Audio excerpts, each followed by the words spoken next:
Peter মা যখন ফ্লোরিডার কেনেডি স্পেস সেন্টারে যান, উনি সাংঘাতিক উত্তপ্ত ফার্নেসে খুবই অদ্ভুত কিছু দেখতে পান। ফলে উনি ওই ঘটনা ছবি তোলেন। দেখতে পাচ্ছেন এটা 2200 ডিগ্রি ফারেনহাইটে বেশ কয়েক ঘন্টা রাখা ছিল, ফলে এটা এখন প্রচন্ড গরম। দাঁড়ান, ওটা তাপমাত্রা 1200 ডিগ্রি সেলসিয়াস। হাত দেবেন না। আরে, উনি ঠিক আছেন? তাহলে এই ম্যাজিক কিউবগুলো কি? এটা হচ্ছে মহাকাশযানের থার্মাল টাই। মহাকাশযান যখন বায়ুমণ্ডলে প্রবেশ করে তখন প্রচন্ড ঘর্ষণের জন্য প্রচুর তাপ উৎপন্ন হয়, আর সেই তাপ মহাকাশযানটাকে উত্তপ্ত করে দিক এটা কাম্য নয়। ফলে এই থার্মাল টাইলগুলো দিয়ে এগুলোকে ঢেকে রাখা হয়। এগুলো নিজে উত্তপ্ত হলেও সেই উত্তাপ স্থানান্তরিত করে না। তাহলে এই টাইল এত প্রচন্ড উত্তাপকে স্থানান্তরিত হতে দেয় না কি করে? কারণ এগুলো উত্তাপকে ধরে রাখতে পারে কিউবগুলোর ঠিক ভেতরে। সেটা পারে দুটো কারণে। প্রথমত, এগুলো সিলিকা ফাইবার দিয়ে তৈরি, আর এই ফাইবার তাপ পরিবাহী হিসেবে বেশ দুর্বল। শুধু তাই না, এগুলো খুবই পাতলা হয়, ফলে তাপ পরিবহনের জন্য আপনার ফিজিক্যাল কন্ট্যাক্ট থাকতে হবে। দ্বিতীয় কারণ হচ্ছে এই কিউবগুলোর আয়তনের 94% হচ্ছে বাতাস। বাতাস বা যে কোনো গ্যাস খুবই খারাপ তাপ পরিবাহী। এখন তাপ পরিবহন ঘটে দুটো বস্তুর মধ্যে সংযোগ স্থাপন হলে। গ্যাসের ক্ষেত্রে এর সমস্ত পদার্থগুলো অনেক দূরে দূরে থাকে, ফলে ওগুলোর মধ্যে বিশেষ সংযোগ স্থাপন হয় না। কিন্তু টাইলটা এখনো লাল হয়ে আছে। উনি ওটাকে কি করে তুললেন? আপনি যদি কিউবগুলোকে দেখেন, এগুলো ধারগুলো অনেক বেশি কালো মাঝের অংশের থেকে। এটাই ইঙ্গিত করছে যে কোন জায়গাটা ঠান্ডা বা গরম। বাইরের প্রান্তগুলোতে কিউবের বাইরে থেকে কনভেকটিভ হিট ট্রান্সফার হয়, যেখানে কিউবের ভেতরের অংশ কনভেকটিভ ট্রান্সফারের উপর নির্ভর করে থাকে, যার গতি অনেক কম। ফলে ধারগুলো ধরার মতো যথেষ্ট ঠান্ডা হয়। যদিও আমরা একটা উত্তপ্ত ভিডিও পেয়ে গেলাম। আমরা পরের ক্লিপটার জন্য মন্ট্রিয়ালে এসেছি। আমরা জানতে চাই এটা সত্যি না কোনো ভাওতা। এটা যেন কম্পিউটারে বানানো বা কোনো সিনেমা থেকে নেওয়া একটা দৃশ্য। আমার বিশ্বাসই হচ্ছে না, কি কারণে এমন হলো। এই ক্লিপটা কিন্তু আসল, আর এটা তুলেছেন মন্ট্রিয়াল কানাডার মাইকেল ভিডি মারাত্মক ঝড় বৃষ্টি হবার পরে। ও, গাড়ির পেছনটা তো ভেঙে গেল।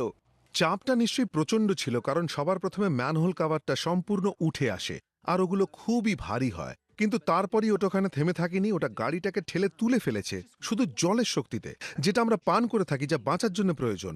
আর এখানে এটা একটা গাড়িকে তুলে ফেললো। কিন্তু ঠিক কি হলো এখানে? বিজ্ঞানীদের আরো পরিষ্কার করে বলতে হবে। ভিডিওটার প্রথম আধ ঘন্টা ধরে আমরা মন্ট্রিয়ালে আসলে মুষলধারায় বৃষ্টি হতে দেখি। আর মন্ট্রিয়াল ঠিকমতো সমতল জায়গা নয়। এক একটা অঞ্চল উঁচু নিচু, আর বৃষ্টির জল যাবার নর্দমাগুলো এত চাপ নিতে পারে না। ওটা একটা ইউব্যান্ড সিস্টেম কল্পনা করা যায়, যার একদিক দিয়ে জল ঢোকে আর অন্য দিক দিয়ে বেরিয়ে যায়। এটা নিচু অঞ্চলই হয়। ফলে যখন ওপরে অনেক জল রয়েছে, তারা চেষ্টা করছে নিচে নেমে যেতে, যার পেছনে প্রচন্ড চাপ রয়েছে। আর হঠাৎই ওই ম্যানহোল কভারটা খুঁজে পায় আর ভাবে, আচ্ছা, এই জায়গাটা দিয়ে তো আমরা অনেক চাপ বের করে দিতে পারি, প্রচুর শক্তিও বেরিয়ে যাবে। ম্যানহোলটা ধরে রাখতে পারে না। জলের শক্তি এত বেশি ছিল যে ওটাকে ঠেলে বেরিয়ে আসে, আর তারই এমন ভয়ঙ্কর প্রভাব পড়ে। এটা আসলে ঘটে যখন আমাদের ড্রেন সিস্টেমের ভেতরে প্রচুর জল ঢোকে। অসাধারণ কিছুও উদ্ভাবন করা যায়। উদ্ভট কিছু থেকেও দুর্দান্ত কিছু পাওয়া যায়। আর এটাও যদি আমাদের সেরা 5-এ জায়গা না পেয়ে থাকে, তাহলে ওখানে কি আছে? এবার বুঝলাম।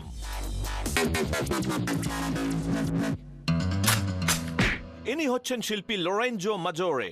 দেখুন উনি ওনার চিরশত্রু মাছিদের সাথে কিভাবে লড়েন।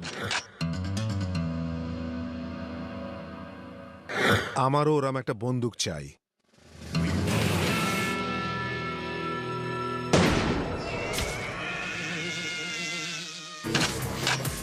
লোরেঞ্জো মাছি মারার সাবেকি সোয়াটের বদলে এটা আবিষ্কার করেছেন, লবণ ছোড়া সল্ট আ বাগ রাইফেল।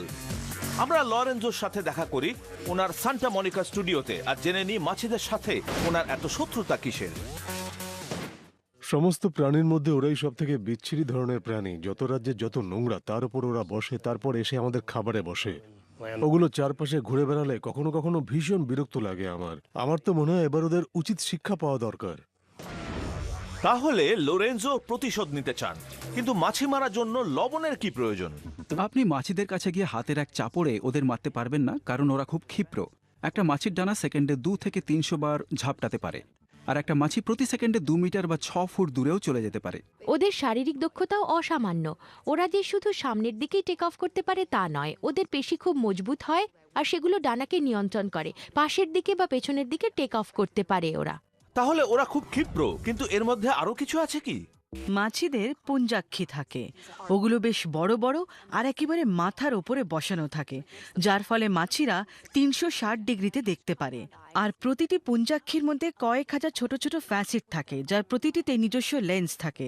ফলে মাছিরা যা কিছু দেখে সবই স্পষ্টভাবে দেখতে পায়। এরা গতিশীল জিনিস খুব ভালো দেখতে পায়, ফলে চাপড় মারতে আসা হাত বা মাছি মারা চাপাটি এগুলোর একটা দেখে ফেলে, তারপরেরটা, যার ফলে একটা ফ্লিকার এফেক্টের সৃষ্টি হয়। অর্থাৎ গতিশীল জিনিস খুব ভালোভাবে দেখার মতো করে ওদের বিকাশ ঘটেছে। আচ্ছা, এ তো থিওরি, কিন্তু লবণ ব্যবহার করে লরেঞ্জোর মাছি মারতে সুবিধা হলো কিভাবে? এটা খুবই ভালো কৌশল, কারণ মাছিটাকে এমন জিনিস দিয়ে মারছেন যেটা অনেক দূর থেকে সজোরে ছুটে আসছে, আর একসাথে অনেকগুলো আসছে। ফলে মাছি যদি ওর দিকে নুন ছুটে আসছে বুঝে উড়েও যায়, ওটার গায়ে আরেকটা নুনের দানা এসে লাগবে। অন্য কথায়, ওটা নুনের গুলি বৃষ্টির মধ্যে পড়ে যাবে। আমি জানি মাছিদের অনেক চোখ থাকে, কিন্তু এটা যে আসছে ওরা দেখতে পায় না। আমি নিজেকে এবার একটা ভালো জায়গা দেখতে পাচ্ছি। একটা ঠান্ডা বিয়ার নিয়ে আমি বসেছি, ওইদিকে বারবিকিউ তৈরি হচ্ছে, সুন্দর মিউজিক বাজছে, আর আমার কোলে একটা ব্যাগে সল্ট রয়েছে, আর আমার মনে হয় সময়টা বেশ ভালোই কাটবে।